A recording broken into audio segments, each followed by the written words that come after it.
위해서 기도해 주시기를 바랍니다. 네, 우리 하나님 말씀 나눌 텐데요. 오늘 말씀의 제목은 이룩을 준비하라 라는 말씀의 제목입니다. 이룩을 준비하라. 사실은 이제 이룩을 준비하라라고 쓰고 사실은 셋째 일을 준비하라 라는 뜻입니다. 그래서 어떻게 우리에게 하나님께서 올 한 해 일하실지 참 기대가 되는 한 해입니다. 새해가 시작되면 누구나 다 저마다 새로운 각오를 하게 되지요. 각오한 대로, 결심한 대로 잘 되기도 하지만 또 그렇지 않을 때가 종종 있죠. 그래도 여러분, 시작이 매우 중요합니다. 그래서 오죽하면 시작이 반이다 라고 얘기를 하겠습니까? 사실은 처음은 어렵다는 거죠. 누구나 시작은 어렵고 또 어려운 마음들로 시작하는 것. 그러나 해야 된다는 것이지요. 그런데 여러분, 우리 인생에 있어서 중요한 계기가 일어나게 될 때 그것은 꼭 비행기의 이륙과 너무나 닮아 있다는 것입니다. 모든 기계들이 마찬가지겠지만 비행기 이륙을 보면 이륙할 때가 가장 힘들다고 해요. 그럴 수밖에 없는 것이, 여러분 생각해 보세요. 금속이 하늘을 떠요. 날른대요. 그리고 그냥 잠시 떴다가 그냥 가라앉는 게 아니라 때로는 그게 정말 대여섯 시간 이상, 미국까지 가려면 막 13시간까지 비행기가 떨 정도로 그렇게 어마무시한 그 시간들 동안 그 무거운, 또 사람까지 잔뜩 싣고 하늘을 나른다는 것이 여러분 결단코 쉬운 일이 아니라는 것이죠. 여러분, 구원의 방주, 또 구원의 비행기를 탄 우리들도 마찬가지예요. 그냥 단순히 전투기의 개념이라고 하면 혼자 신속하게 빨리 가는 것이 전투기의 목적이겠지요. 그러나 여객기는 그렇지 않죠. 수많은 사람들을 태우고 안전하게 그 장소까지 가는 게 가장 큰 목표가 아니겠습니까? 우리 믿음의 성도, 또 우리 히스토리 교회도 그런 역할을 감당하고 있지요. 그래서 많은 사람들을 한 사람이라도 태워서 저 믿음의 가나안 땅을 비행기로 모시고 가는, 또 천국까지 가는 그런 믿음의 여정들이 바로 천국 구원 열차요, 천국 가는 여객기가 아니겠습니까? 그래서 이 모든 과정들 가운데 이륙을 잘 준비하면 준비할수록 비행기가 잘 뜨게 되는 것이지요. 여러분, 이것은 비단 비행기의 일뿐만이 아니라 우리의 믿음의 여정도, 삶도 마찬가지라는 것이죠. 믿음의 성장과 또 하나님의 역사, 또 기도가 응답되는 모든 과정이 정말 비행기와 어쩌면 이렇게 닮을 수 있을까라는 생각이 듭니다. 특히나 교회의 성장은요, 더더욱 비행기 이륙과 또 그 항로, 항해와 마찬가지라는 생각을 하게 됩니다. 감사하게도 우리 히스토리 교회는 지난 1년 6개월 동안 참 많은 기적의 역사를 경험했습니다. 불가능에 가까운 상황 속에서도 기적처럼 예배당을 구할 수가 있었습니다. 또 기적처럼 믿음의 동역자를 보내주셔서 이 자리에 진짜 함께 동역하며 예배를 드리며 하나님께 함께 정말 귀한 사역들을 감당하고 있습니다. 이처럼 지난 모든 과정이 비행기를 준비하고 또 승무원을 준비해서 하나님이 행하신 모든 일들을 준비하는 때였다고 한다면, 이제 올해 3년째를 맞이하는 올 한 해에는 정말 이륙을 준비해서 비상하는 그런 한 해가 되기를 소망합니다. 그러려면 준비를 해야 되지요. 기장부터 준비를 해야 되고요. 이제 비행기가 잘 준비되었으니 정말 예배당으로 친다면 이 비행기가 그렇게 크지는 않지만 우리에게는 너무나 적당한 비행기이죠. 그리고 승무원이 준비되고 있습니다. 우리는 단순히 손님의 개념이 아니라 승무원의 개념입니다. 왜 그러냐면 처음 된 자기 때문에, 먼저 된 자이기 때문에 그래요. 그래서 승무원이 가장 먼저 비행기 혜택을 받기도 하지만 섬기는 일들을 감당하죠. 그리고 정말 승객들을, 또 우리가 승객은 누굽니까? 영혼 구원해야 될, 생명 구원해야 될 우리 주변에 떨어져 있는 사람들이 있죠. 방황하는 그들에게 주의 복음을 전하여서 이 구원에 정말 여객기에 함께 승차?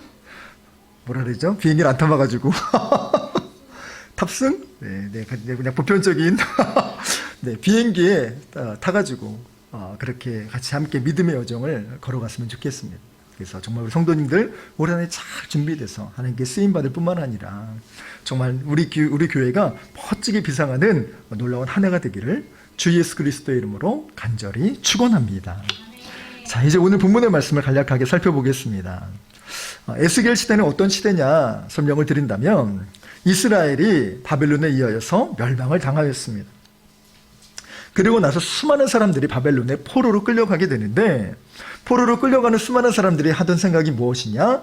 이제 1년 후에는 돌아오게 될 것이다 라는 이야기가 당시의 분위기에 파다했어요. 그것은 이제 정확하게 말하면 거짓 선지자들로부터 시작해서 1년이면 돌아오게 할 것이다 라는 이야기가 퍼졌죠. 수많은 사람들이 통용되는 그런 사인들이 무엇이냐? 조금만 참으면 돼.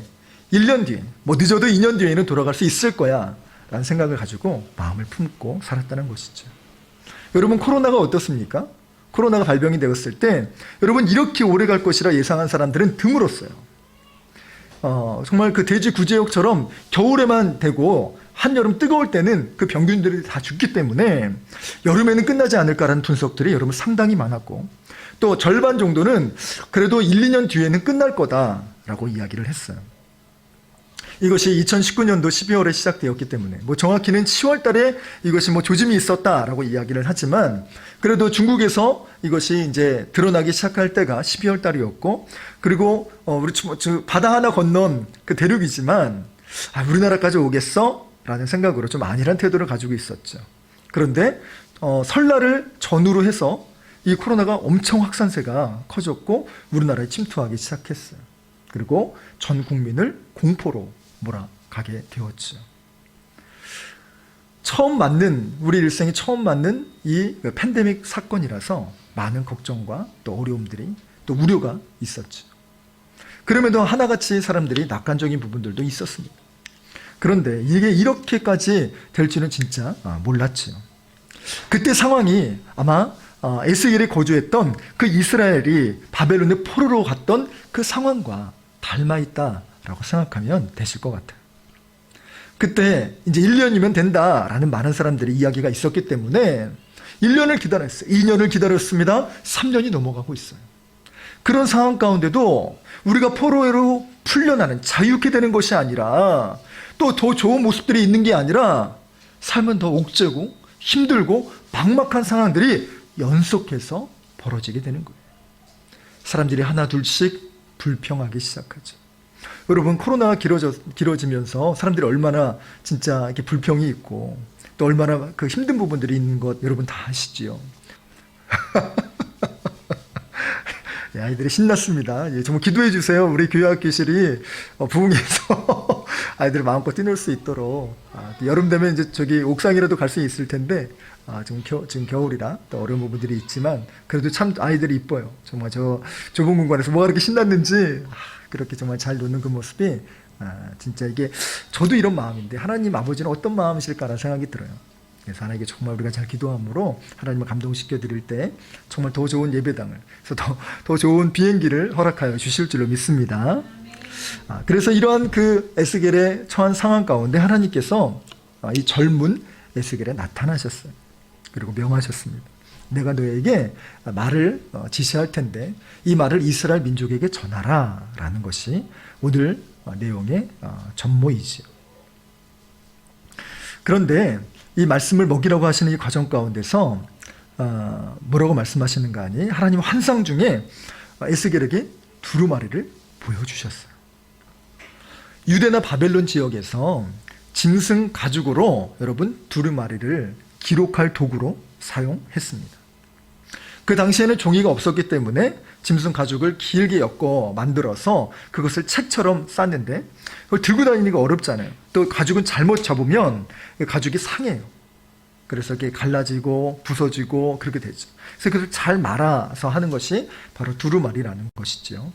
그래서 가죽을 네모 반듯하게 잘라서 기우면 길이가 무려 9m까지 되는 그런 두루마리도 있었다고 해요. 그런데 대부분의 두루마리는요 한쪽에만 글을 쓰기는 했는데 경우에 따라서는 양면에 글을 쓰기도 했대요.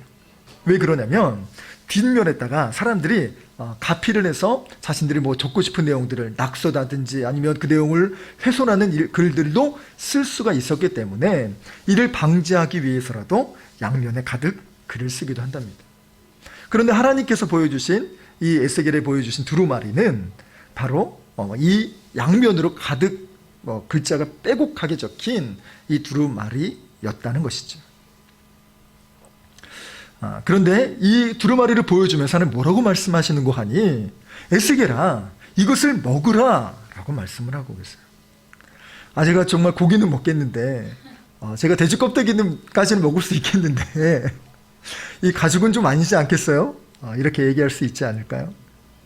그런데 이 영적인 환상 가운데 바로 하나님의 말씀으로 대변된 이 두루마리를 먹으라 라는 것이 여러분 신앙인의 자세라는 거예요. 여러분 이거를 달리 말한다면 믿음의 사람들은요 말씀을 들을 때 듣는 것이 아니라 먹어야 되는 것이죠. 왜 먹으라고 말씀하시는 거 아니? 이것이 생명의 양식이기 때문에 그렇습니다. 여러분 기계는 연료가 있어야 돌아가고요. 전자기기는 전기가 공급되어야 움직이게 됩니다. 마찬가지로 사람은 밥을 먹어야 그 밥심으로 일할 수 있는 힘이 나지 않습니까? 믿음의 사람은 영적인 하나님의 생명의 양식을 먹어야 일할 수 있는 힘을 또 하나님을 위하여서 할 수 있는 능력을 발휘하는 사람이 된다는 것이죠. 그래서 하나님께서는 이 영적인 전쟁을 앞두고 이 에스겔에게 하나님의 말씀이 두루마리를 먹으라 라고 말씀하신 것입니다. 그런데 특이한 것은 하나님께서는 이 에스겔에게 단순히 그냥 먹는 수준을 지나서 배에 채우고 또 창자에 채우라 라고 말씀을 하고 계세요. 왜 창자에 채우라 라고 말씀을 했을까요? 어쩜 이렇게 정말 하나님은 이렇게 좀 잔인하고 이렇게 노골적으로 이렇게 얘기하실까라는 생각이 드는데 이건 히브리 문화를 알게 되면 이게 무슨 뜻인가를 알게 됩니다. 히브리 사람들에게는 이 창자의 개념에 어떤 것이 포함되어 있냐면 우리의 생각의 사고가 보관되거나 또 우리의 인격이 보관되는 것을 이 창자로 비유하게 되었어요. 그래서 그때 당시에 히브리 사람들에게 창자에 채우라라고 얘기하면 단순히 그냥 먹는 수준을 지나서 이것을 소화시키고 체화시키라 라는 말씀이구나 라는 것으로 알아듣게 되었다는 것이죠. 여러분 말씀은요 정말 먹는 데서 그치는 것이 아니라 말씀을 소화시켜야 돼요. 그리고 소화시켜서 내 삶에 녹여내는 것이 바로 말씀입니다. 그래서 정말 참 신앙인은요 말씀으로 사고합니다. 말씀으로 분별합니다. 말씀으로 결정합니다. 말씀으로 정말 할 수 없는 때도 하고 싶지 않을 때도 말씀을 쫓아 살아가는 사람이 되는 것이지요. 그리고 말씀으로 하다 보면 여러분 우리가 성격이 좋아서 우리가 정말 태어날 때부터 성인 군자였기 때문에 다른 사람들을 용서하는 것이 아니라 말씀을 붙잡다 보면 사랑할 수 없는 사람을 사랑하게 되고요. 이해할 수 없는 사람을 이해하게 되고요. 내가 도저히 할 수 없는 것까지 되는 것까지도 성령께서 우리 마음에 정말 이 거룩한 부담감을 주시기 때문에 하는 사람이 되는 것이지요. 그러다 보면 여러분 말씀이 인격이 되어지는 또 인격을 낳게 되는 놀라운 역사가 일어나게 된다는 것입니다. 그것이 바로 말씀을 먹어서 소화시킬 뿐만 아니라 창자에 채우라 라는 말씀이라는 것이죠. 이렇게 하나님의 말씀을 먹으면 어떤 놀라운 일이 일어날까요? 바로 3절 하반절 말씀처럼 말씀이 달아서 꿀같이 달게 된다라고 하십니다. 여러분 모든 먹는 것이 다 달지 않지 않습니까? 근데 그럴 정도로 먹는 것에 정말 쓰고 어려운 부분들이 있었는데 하나님 말씀도 이와 같다라는 것이지요. 그래서 하나님 말씀에 더더욱이 이 본문의 메시지가 왜 정말 다른 말씀처럼 삼키기가 어려웠냐. 이 에스겔서 2장 10절의 말씀을 보면 이 기록된 내용이 축복의 메시지요, 또 복 주시는 메시지요, 또 위로의 메시지가 아니라 애곡과 재앙의 메시지를 담았다라고 이야기를 해요. 그리고 그것을 삼키는데 쓰리지 않을까요? 근데 에스겔을 먹을 때 어떤 마음이었냐? 달대요. 얼마나 달하면 꿀송이처럼 달대요. 너 이렇게 살면 너 저주받아. 너 끝장나. 여러분, 제가 아무리 친한 사람이라고 할지라도 제가 24시간 내에 정말 이야기를 하면 그 사람은 귀에서 피 흘릴걸요. 너 이렇게 살면 끝장나. 안 돼. 막 이렇게 얘기하면. 근데 주의 말씀이 내 안에 들어오고 성령이 내 안에 일하시면 그것이 내 안에 저주의 메시지가 아니라 그것을 정말 꿀송이처럼 아멘, 아멘 하고 정말 달게 받아들이는 삶이 된다는 것이에요. 그래서 여러분, 하나님의 말씀은 그냥 듣는 수준이 아니라 잘 곱씹고 하나님의 심정을, 하나님 왜 이 말씀을 주셨을까? 하나님이 나를 사랑하셨어. 내가 가장 좋은 말씀으로 가장 정확하게 지금 말씀을 들려주신 거야 라고 생각하게 된다면 그 말씀을 정말 꿀송이처럼 받아먹게 된다는 것이죠. 이것이 바로 에스겔이 사역을 할 때에 흔들리지 아니할 수 있었던 그 든든한 지지대의 역할을 했고, 또 이것이 하나님의 능력을 발현할 수 있는 놀라운 능력의 원동력이 바로 하나님의 말씀이었다는 것입니다. 우리 믿음의 성도님들도 이와 같은 삶을 사시기를 소망합니다. 때론 주의 말씀이 축복의 메시지처럼 은혜 가득한 그런 위로의 메시지가 있는가 한 반면에 때로는 뼈를 때리며 회개케 하는 그 말씀을 선포케 하실 때가 있다는 것이에요. 이 모든 말씀을 우리가 어떤 것은 듣고 어떤 것은 피하고 어떤 것은 거르고 어떤 것은 취하는 이런 편식쟁이가 아니라 정말 주님이 주시는 어떤 메시지든지 나는 잘 모르오나 하나님 제가 지금 아멘으로 받겠습니다 라고 그 말씀을 꿀떡꿀떡 받아 먹으면 우리 믿음이 성장하고 튼튼해지게 될 줄로 믿습니다. 이러한 정말 삶 가운데 버팀목이 되어주는 것이 하나님의 말씀이라는 것이죠. 앞서 말씀드린 바와 같이 여러분, 비행기가 이륙할 때 가장 어렵다고 하잖아요. 하나님의 역사가 일어날 때 제일 어려울 때가 무엇이냐? 그 말씀을 순종해야 되는데 순종을 어떻게 해야 되지? 하는 가운데 첫 발을 디뎌내는 그 장면이 가장 어렵습니다. 그러나 발을 디디면 정말 그 다음부터 역사가 일어나게 되지요. 비행기도 마찬가지입니다. 활주로에서 이륙을 할 때 여러분, 가장 비행기가 연료를 많이 쓸 때가 바로 이륙할 때라고 해요. 얼마나 많이 쓰냐 하면 사실은 모든 비행기에 정말 연료가 바로 이때를 위해서 준비된 것이라고 말해도 과언이 아닐 정도로, 그래서 절반 가까이를 이 이륙할 때 소진한다고 해요. 그 어떤 비행기라도. 여러분, 대단하지 않습니까? 정말 그 커다란 그 연료통에 오직 이륙을 위해서 절반을 쓴다니요. 여러분, 그만큼 이륙이 중요한 것이고 이륙이 되고 나면 그 다음부터는 조금은 수월할 수 있다는 거예요.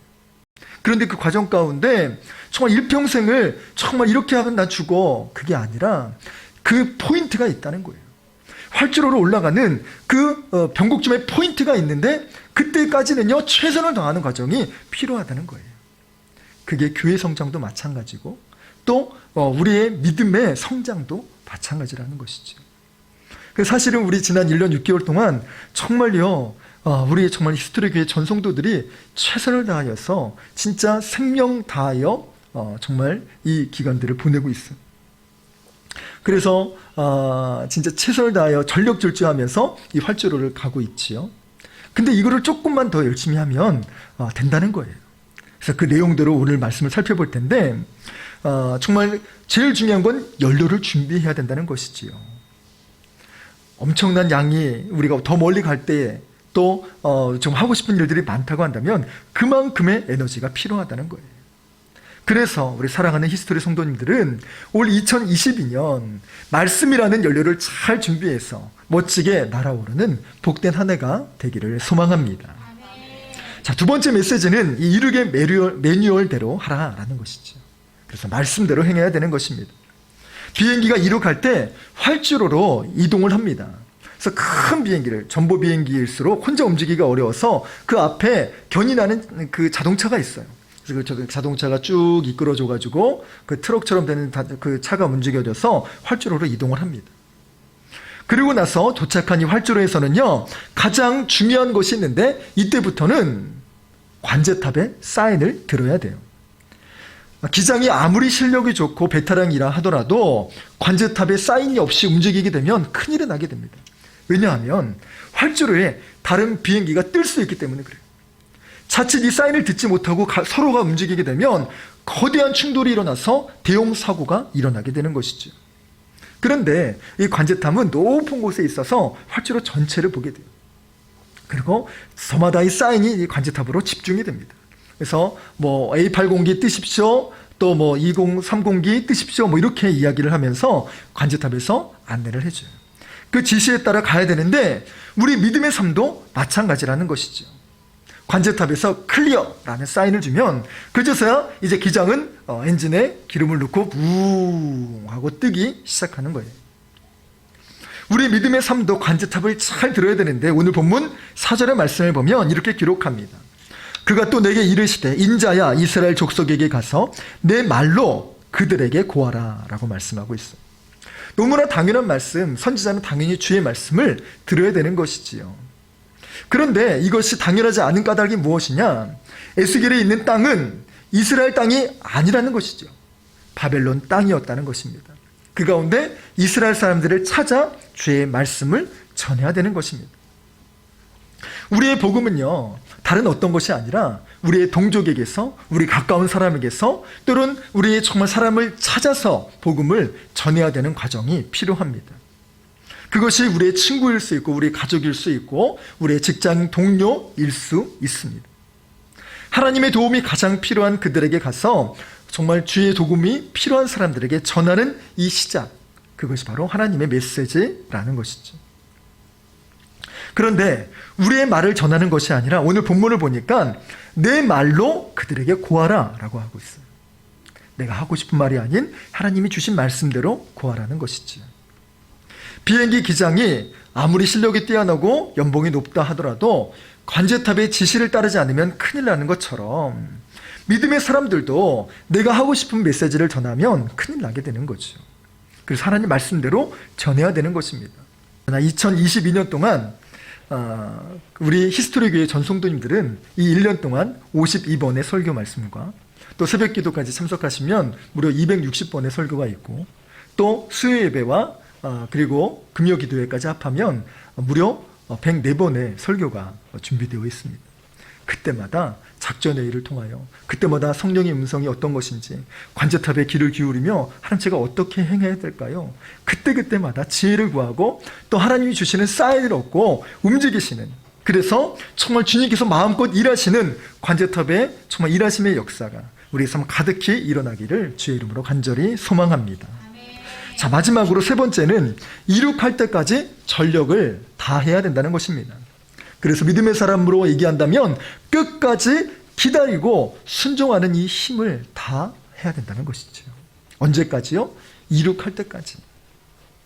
하나님께서 에스겔을 보내신 것은 다른 곳이 아니라 같은 민족이란 말씀을 드렸습니다. 그런데 이것이 쉽지만은 않았던 것 같습니다. 왜 그런 거 아니?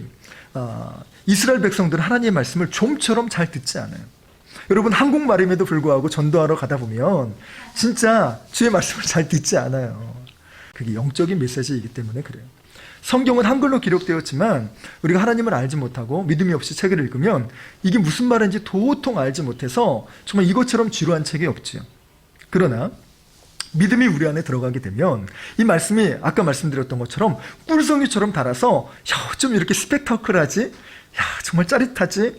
정말 어쩜 이렇게 막 하면서 때로는 정말 그 땀도 났다가 때로는 식은 땀도 또 때로는 정말 기쁨으로 웃다가 때로는 눈물도 흘리다가 이런 역사가 성경을 읽을 때 일어난다는 것이지. 그런데 이스라엘 백성들이 주의 말씀에 귀 기울이지 않았어요. 왜 그랬을까요? 아까 말씀드린 것처럼 마음이 이미 상했어요. 자기들의 문제가 너무 커져 버렸기 때문이에요. 그래서 출애굽기 말씀처럼 모세를 보냈음에도 불구하고 주의 말씀이 들리지 않는 일들이 뭐냐면 자기들의 문제에 너무 갇혀있기 때문에 그래요. 이 에스겔이 보냈던 이 당시에 포로 생활하는 이스라엘 백성들이 그런 삶이라는 거예요. 여러분, 코로나 시대 지금 우리의 삶이 어떻습니까? 예수 믿지 않는 사람들은요, 이 코로나 시대 때 내가 어떻게 버티고 어떻게 견뎌야 되나, 먹고 사는 일들이 너무나도 그들에게 이슈이기 때문에 주의 말씀이 가서 닿지를 않게 된다는 거예요. 그럼에도 불구하고 에스겔에게 하나님 말씀하십니다. 3장 7절의 말씀에 그러나 이스라엘 족속은 이마가 굳고 마음이 굳어 내 말을 듣고자 아니하리니 이는 내 말을 듣고자 아니함이니라. 이건 무슨 말이냐면 이건 네 말을 듣는 게 아니라 내 말을 듣지 않는 거다. 그러니 그들이 듣지 않게 된다. 왜요? 마음이 굳기 때문에. 이 굳은 여러 가지 상황이 있어요. 정말 강팍해진 것도 있고 악한 마음도 있을 수 있지만 고민과 어려움과 스트레스 때문에 자기의 문제에 갇혀서 도저히 하나님 말씀을 돌아볼 여유도 없기 때문입니다. 그래서 11절 말씀 뭐라고 말씀하시느냐. 사로잡힌 내 민족에게로 가서 그들이 듣든지 아니 듣든지 그들에게 고하여 이르기를 주 여호와의 말씀이 이러하시다 하라. 여러분, 복음을 전하는 믿음의 성도들이 바로 이렇게 해야 된다는 것이죠. 그들이 들을 수도 있고요, 안 들을 수도 있어요. 또 그들이 안 들은 것처럼 보이지만 안 들은 게 아니라 우리의 씨앗이 그들 가운데 심겨져서 언제 자랄지 모르기 때문에 그렇습니다. 어떤 씨앗들은요, 바로 한 달 뒤에 또는 일주일 뒤에 자라는 씨앗들도 있어요. 반면에 어떤 씨앗은 4년, 5년이 지나고 나서 자라는 씨앗도 있다고 해요. 그러니 우리가 알 길이 없지. 우리는 다만 전할 뿐이라는 것입니다. 근데 여러분, 문제는 뭐냐? 들을 준비가 되지 않은 사람들 앞에 이야기하는 것은 그것처럼 어려운 것이 없다고 해요. 우리 다니엘 기도회에서 우리 같이 배웠던 것처럼 우리 김은경 학생이 간증해서 내용처럼 그 뭐죠? 아웃 오브 보트라고 하는 보트 밖을 나가라 라는 그 설교를 그 간증을 했던 그 강사가 있지 않습니까? 그 사람이 이제 대기업을 가리키는데 그 중에 몇 번의 타임이 그렇게 힘들대요. 왜냐면 그 사람 들을 준비가 안 됐기 때문에 그렇다는 거죠. 저도 설교자로서 이렇게 말씀이 정말 잘 선포될 때가 있고 선포되지 않는 장소가 있어요. 그럼 불신자들이 그렇다는 거죠. 그래서 여러분, 진짜 좋은 예배자가 좋은 설교자를 만듭니다. 할렐루야. 그래서 우리 믿음의 성도님들이 좋은 예배자가 돼서 진짜 정말 제가 강단에 섰을 때 제 진짜 그 영혼을 갈아 넣어서 말씀을 전하고 그 말씀을 전하는 그 기쁨이, 그래서 그렇게 정말 다 쏟아내고 싶은 그 마음이 넘쳐나는 그런 정말 예배자로, 그래서 저를 그런 설교자로 만들어주시는 2022년이 되기를 간절히 소망합니다. 자, 그런데 이 에스겔은 그 어려운 상황 가운데 하나님의 말씀을 전했어요. 명령이 참 어려운, 때로는 조금은 힘든 그런 미션을 주셨다는 거죠. 그런데요, 하나님은 아무런 대책 없이 에스겔을 보내는 분이 아니라는 것입니다. 하나님이 특별히 에스겔을 준비시켜요. 8절의 말씀을 보면 하나님은 에스겔의 얼굴을 금강석처럼 굳게 보호하여 주신다 라고 말씀을 하십니다. 여기서 7절 말씀을 보면 이스라엘 백성들이 이마와 마음이 굳었다는 그 얘기를 해요. 여기서 굳다라는 이 히브리 원문을 보면 굳은 살처럼 굳은 것 또는 돌처럼 단단해졌다라는 뜻이에요. 그런데 하나님 어떻게 만드십니까? 돌처럼 굳어진 그 이스라엘 백성들에게 금강석처럼, 정확하게 말한다면 다이아몬드처럼 만들어 주신다는 거예요. 어마어마한 정말 그 강도 높은 그런 걸로 코팅해 주신다는 거예요. 돌이 와도 해하지 못하도록. 이게 바로 믿음의 사람들에게 주시는 하나님의 놀라운 특권입니다. 하나님은 말씀을 따라 살아가는 사람, 사명을 쫓아 그 말씀을 이루려고 하는 사람 가만히 내버려 두지 아니하시고, 우리가 세상 가운데 홀로 수많은 사람들을 정말 상대해야 되는 그 위기 앞에서도 혼자 두시는 게 아니라 다이아몬드로 코팅해서 우리를 보내주신다는 것입니다. 그렇게 여러분, 우리의 2022년 한 해를 살아갈 때 산적한 우리의 문제, 또 우리 복음을 전하다가 주의 일을 행하다가 만나는 모든 문제들 가운데 여러분 미리 너무 걱정하시지 마시기 바랍니다. 하나님 우리를 코팅해 주시고 보호하신다면 정말 그 어떤 돌도, 아니 정말 돌 나무랭이가 어찌 하나님이 정말 다이아몬드 코팅을 이길 수 있겠습니까?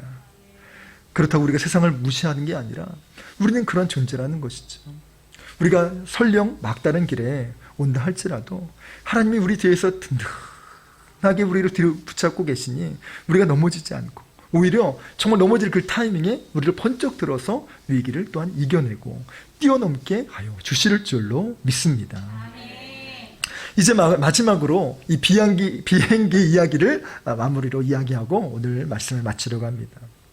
여러분, 비행기가 활주로에 들어섰죠. 그리고 관제탑에 큐사인이 떨어집니다. 클리어 하는 그 클리어는 이제 활주로에 모든 게 비어 있다는 것이죠. 이제부터는 비행기가 활주로에서 달리기만 하면 돼요. 근데 그냥 달리면 안 달리는 게 아니라 전력 질주를 해야 된다고 합니다. 그리고 일단 전력 질주를 시작하면 멈춰서는 안 된다고 해요. 항공기에서는 이처럼 전력으로 달렸을 때 멈추지 않고 달리는 것을 V1이라고 해요. 왜 그런 거 아니? 달리다가 자칫 브레이크를 밟게 되거나 아니면 속도를 줄이기 위하여서 엔진, 제트 엔진을 역으로 분사하는 것이 있대요. 저는 항공과가 아니어서 잘 모르지만, 그 에너지를 역으로 분사하면 이것을 바로 리저브 트러스트라고 하는데, 이것을 가동하게 되면 비행기가 파손하게 된대요. 그래서 뜨지도 못하고 큰 사고가 일어나게 된다는 것이죠. 그래서 이 비행기가 일단 전력 질주를 하고 활주로에 떴다 하면 그 어떤 것도 이 비행기를 막아서면 안 됩니다. 우리 땅콩 회항으로 유명한 우리 사장님이 아무리 너 이 비행기 빨리 돌려라고 얘기했어도 비행기가 뜨고 나서 돌아오는 건 가능하지만 일단 비행기가 전력 질주하면 이것을 멈춰서는 안 된다는 것이지요. 그러면 여러분, 비행기가 떴다고 다 끝나는 것일까요? 그렇지 않습니다. 여기서 더 중요한 과정이 남아있는데, 그것은 이제 지상에서 뜬 그 순간 궤도에 오르기까지 속도를 유지해야 된다고 해요. 분당 80m의 속도라고 하는데, 이것을 이렇게 유지해서 올라가는 것을 항공용어로 V2라고 얘기를 한대요. 이 V2의 속도를 유지하지 아니하면 비행기가 움찔거리다가 그대로 추락하게 된다고 해요. 그렇기 때문에 이 비행기가 이륙하는 과정 가운데 V1과 V2는 너무 중요한 미션이라는 거죠. 이 포인트를 잘 살린다면 비행기가 멋지게 올라갈 수 있습니다. 지난 우리 교회의 역사 가운데서는 열심히 우리는 비행을 준비했고 아름답게 날아오르고 있습니다. 이 모든 과정 가운데 하나님께서 일하셔서 하게 되는데, 정말 이제 막 올라갈 그쯤에 있어요. 그런데 이 가운데 브레이크가 잡히거나 또는 다른 많은 것들 때문에 그런 일들이 멈춰서는 안 되지요. 또 비행기에 가장 큰 복병 중에, 숨어있는 복병 중에 하나가 뭐냐면 아이러니하게도 기러기라고 해요. 기러기가 항공 엔진에 들어가게 되면 물론 그걸로 비행기가 멈추지는 않지만 손상을 당해서 또 위험한 일이 요소가 그럴 수 있다고 해요. 그래서 우리가 전력 질주하는 것을 막는 것들이 무엇이 있겠습니까? 그래서 올 한 해 꼭 기도해 주셔야 될 것이 무엇이냐.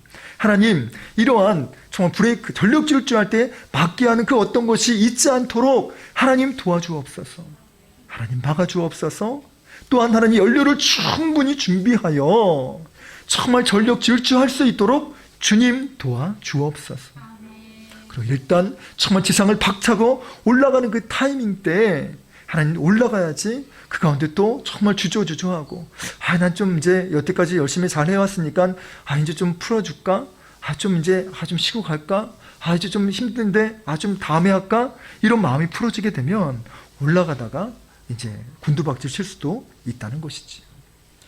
그러나 여러분, 비행기가 정말 항상 에너지를 막 그만큼 쓰고 힘든 것이 아니라 이륙하고 궤도에 오르기까지만 하면 돼요. 그 과정까지만 하면 그 다음부터는요, 이제 공기의 그 기류에, 그 하늘의 기류에 맡겨서 비행기가 거의 연료가 들지 않고 그렇게 떠갈 수 있다는 것이. 우리 교회도 그러한 일들이 일어나기를 소망합니다. 다만 지금은 조금은 전력 질주가 필요할 때예요. 그리고 지금 거의 다 왔습니다. 그리고 지금 이륙을 바로 코앞에 두고 있어요. 2022년에 우리 교회가 멋지게 비상하여 날아오르게 될 줄로 믿습니다. 그러나 여러분, 이것이 비단 우리 교회만의 일이겠습니까? 우리 성도님들의 일들도 마찬가지라는 것이죠. 우리가 기도하는 제목들이 있어요. 우리 아픔이 있습니까? 해결받아야 될 것들이 있습니까? 정말 그 일들 앞에서 여러분, 정말 여태까지 잘 싸워오셨다면 멈추지 마시기 바랍니다. 기도했던 그 노력과 그 항로를 유지하시기 바랍니다. 정말 이 시간만 조금만 더 견디시면 이 부분들 가운데 정말 박차고 날아오를 때가 있는데, 여기서 속도를 줄이거나 멈추면 여러분 그냥 멈추는 수준이 아니라 더 큰 문제가 생길 수 있다는 거예요. 이게 바로 영적인 일이고 사단의 공격에 더 많이 노출될 수 있기 때문에 그렇습니다. 여러분, 승리의 법칙처럼 여러분, 이기는 사람은요 계속 이기게 되고요, 지는 사람은 계속 지게 된다고 해요.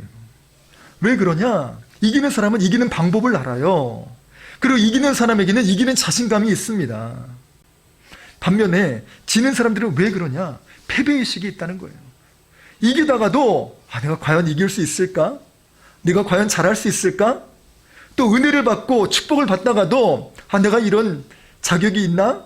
나는 안 될 거야. 안 되면 어떡하지? 자꾸만 이렇게 생각하니까 안 되게 되는 것이죠. 우리 송구영신 예배 때도 그렇게 말씀을 드렸죠. 여러분, 대기하는 생각을 해야 됩니다. 정말 그 운동을 하면 운동도 실력이 늘지 않습니까? 요리도 하면 요리의 실력이 늘지 않습니까? 여러분, 걱정을 많이 하면 걱정도 실력이 늘어요. 걱정의 실력을 늘리는 것이 아니라 기도의 실력을 늘리고 믿음의 실력을 늘리고 복음 전도의 실력을 늘려서 하나님께 쓰임받을 수밖에 없는 믿음의 실력자가 되기를 간절히 소망합니다.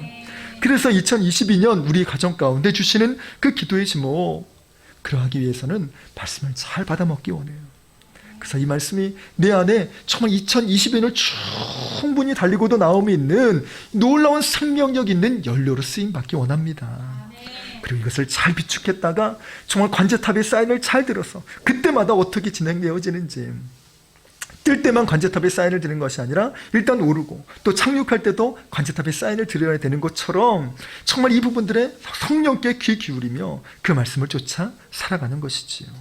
그리고 일단 질주했다면 그 질주에 멈추지 아니하고 정말 속도를 유지해서 정말 이 포인트 때까지만 최선을 다해야 한다면 반드시 날아올려서 정말 이 창공을 누리며 또 하나님의 일들을 잘 감당하는 우리 교회요, 우리 히스토리교회 전성도님들이 되시길 주 예수 그리스도의 이름으로 간절히 축원합니다. 우리 심정으로 같이 우리 찬양했으면 좋겠습니다.